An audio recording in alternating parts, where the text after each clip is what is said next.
in which a receipt is provided, but this school development fees is nothing but a scam which is being done by the schools.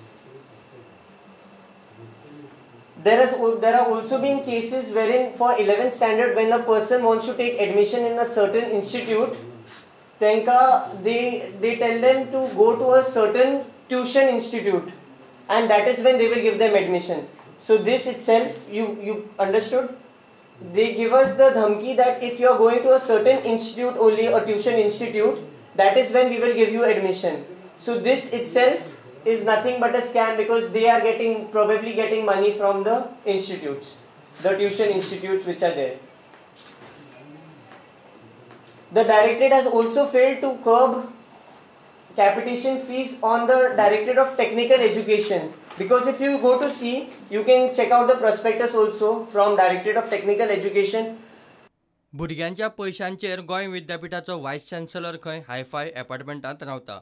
भाड्या वर्साक 9 लाख, रिनोवेशनाक खंय 22 लाख कड्डिल्यात.